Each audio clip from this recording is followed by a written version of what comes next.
일본이 우리나라를 수출 규제 심사 우대 국가, 즉 화이트 리스트에서 제외하겠다고 예고했습니다.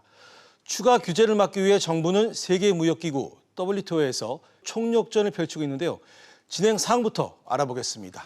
서정 기자, 일본이 우리나라를 화이트 리스트에서 제외하는 그 추가 보복 조치를 예고했습니다.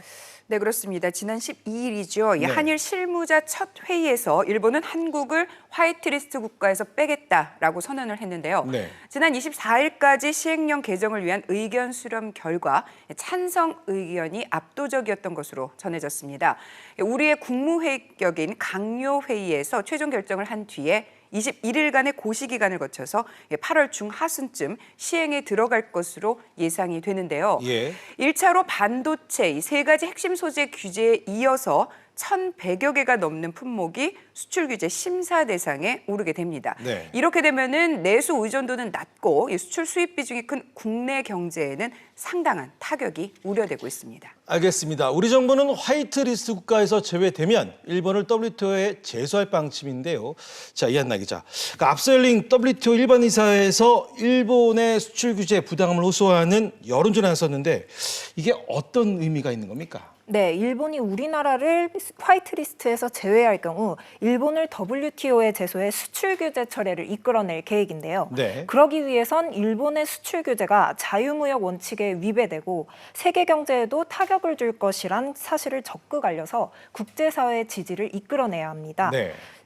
결국 국제 여론전에서 이기는 것이 중요한데 일반 이사회는 그 전초전의 성격을 띱니다. 네. 그래서 당장 우리나라를 화이트리스트에서 제외하려는 일본과의 외교전에서 기선을 제압하고 WTO 제소에 대한 명분을 쌓는 의미가 있습니다. 알겠습니다. 자, 우리나라는 그 일본의 수출 규제가 WTO 협정 위반이라고 주장하고 있는데요. 자, 이거에 대한 근거는 뭡니까?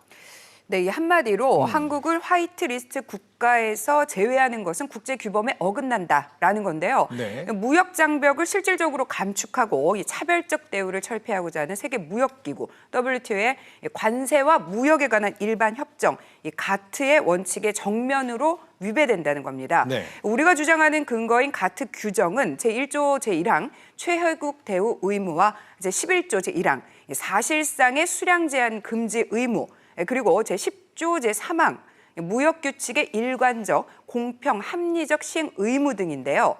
이미 세계 품목 수출 통제가 이를 위반했고 또 화이트리스트 배제에 따라서 수출 통제 대상 품목이 늘어나게 되면 수출 물량 감소가 더 명확해진다라는 논리입니다. 네. 세 건의 조치만으로도 WTO 규범에 정면으로 위반되는 것입니다. 이것을 화이트리스트 규제까지 확대를 하면은 결국 더욱더 위반의 범위가 커지는 셈입니다. 일본 정부가 신중하게. 자, 그런데요. 일본은 이 수출 규제가 협정 위반이 아닌 그 안보 조치 때문이라는 논리를 굽히지 않고 있습니다. 네, 맞습니다. 일본은 수출 규제가 WTO가 인정하는 예외에 해당한다라는 주장을 되풀이하고 있는데요. 네. 이 WTO의 법규인 가트 20조 21조에는 법 준수를 위한 조치, 또 안보 조치를 예외로 두는데 이것을 근거로 든 겁니다. 네. 하지만 설득력이 약합니다. WTO가 안보 예외를 인정한 것은 단 한 번뿐인데 그때도 구체적인 증거를 요구했습니다. 하지만 현재 일본은 아무 증거도 제시하지 못하고 있는 상황입니다. 그렇군요. 앞서 잠깐 말씀드렸던 얘기 나눴던 그 WTO 일반 이사회 분위기는 어땠습니까?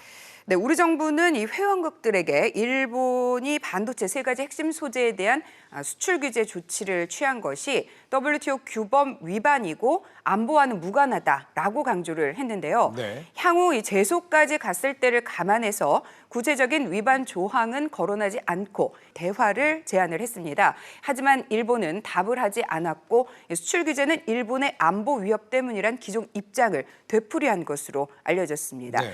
한국과 일본이 이렇게 공방을 벌이는 동안 다른 회원국들은 이 안건에 대해서 의견을 표명하지 않았고요. 중재를 기대했던 미국 역시 별도의 입장을 밝히진 않았습니다.